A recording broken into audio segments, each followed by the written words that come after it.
All right, so in this video, I'm going to talk about some things you might not be aware of with respect to Amazon interviews. And I'm going to start with a pretty technical but very quick one.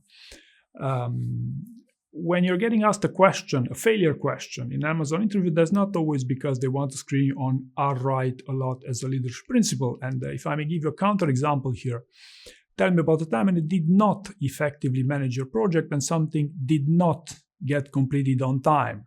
What was the impact? What approaches do you use to make sure you are focusing on the right deliverables when you have several competing priorities? Right? So this is not on right a lot. This is on the leadership principle of deliver results. Okay, so this was the first one. Second, it's about the Amazon leadership principles. It's true that the Amazon leadership principles are super important for Amazon as a business, and you should understand that these are primarily designed to help the employer to do well, both specifically for their employees, but also when screening candidates for in job interviews. Reason why I'm saying this is because maybe not many of you know that it's perfectly possible for some to learn about Amazon's leadership principles only after they get hired at the company, all right? And if you wonder why is this important, well, it's super important because in my experience, it's like 95% of you fail to prepare a proper story bank on all those 16 now leadership principles. Okay, and there are various scenarios where these leadership principles might not play the most significant role into a candidate's journey. So, for instance, if you have an exceptional CV, I doubt that Amazon's expectations is to know those leadership principles by heart. Okay. Similarly, if they invite you for a job interview on short notice, that's not because they want to see if you can understand those leadership principles in just a few short days.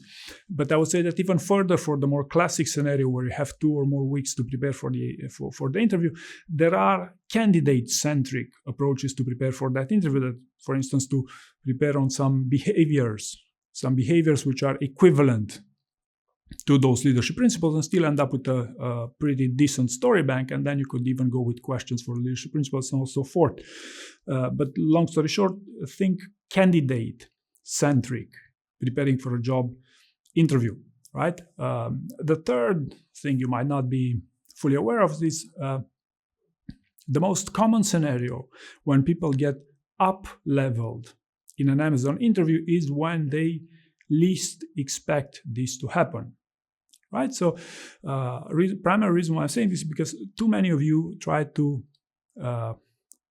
introduce certain biases in your answer so you look a bit more senior in a bit to get up level. And in my experience, that's most likely to entirely crash your interview than to produce the desired results here. So actually, the best success I had was with people who were cautiously optimistic and slightly paranoid about preparing their story banks as realistic and as impactful as possible with only the relevant details, and things such as not to repeat the stories during a job interview.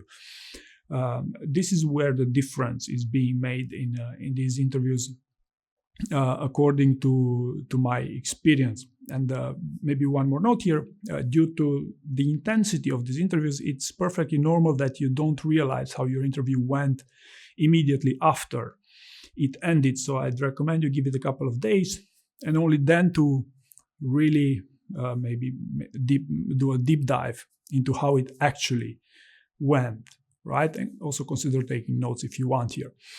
Number 4 here, monumental mistakes. So monumental mistakes do happen in pretty much any interview with any company, but due to the intensity of these interviews at Amazon, and because of some bar raisers, for instance, some other interviewers are specifically looking to see if you crash under pressure, then mistakes do happen more often than in other places, monumental mistakes in particular. And the way they achieve this is could be through some deep dive, could be through some backbone test, or could be that they just make you to spill the beans on some unorthodox business practice you used to do in some previous role you had, right? So these would be the more classic scenarios here.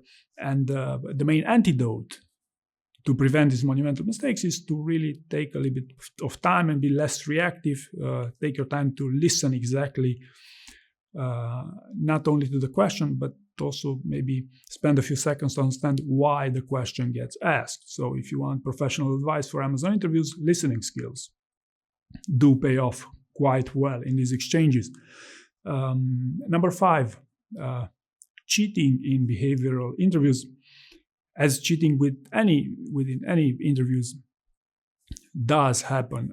However, in my experience, for cheating to work in an Amazon interview, you have to prepare that interview in the first place very, very well.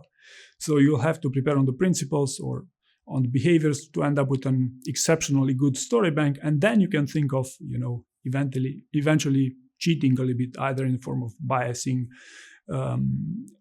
introducing bias in your answers and so forth. But again, you must be really good at behavioral interviews to even consider cheating successfully for the purpose of an Amazon interview.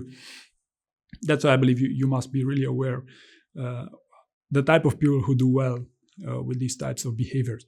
And finally, number 6 here, answering questions in the star format is actually the least of your problems preparing for an Amazon interview in particular. And reason for saying this is because that's actually the number one people that I see people do actually prepare for an Amazon interview. They brainstorm for a couple of stories, and then they immediately template them into the star format. The problem with this approach is that the first time you'll template your stories in the star format, if you go to the interview with those star answers, they will not sound as good. They will actually sound templated and outright boring at times. Just try it out. Actually, what happens here is that you revise your story just too few times. So if you only come up with the story, then revise it once into the star format, that's not sufficient. You'll have to revise it again from that star format to score better on things such as clarity of thought, more metrics, and specificity in general. But really, the main thing here is to understand that once you have your stories or your answers in the star format, you're not done preparing for a job interview with them. And it's actually a trap that I found, that if you template them in the star format, that actually your answer could sound much worse than they used to. It won't be a disqualifier or anything like this, but you should know that having your answers in a star format is not the destination. It's just a part of the journey of preparing the best possible answer. So I hope you found this information useful, and thank you very much for watching.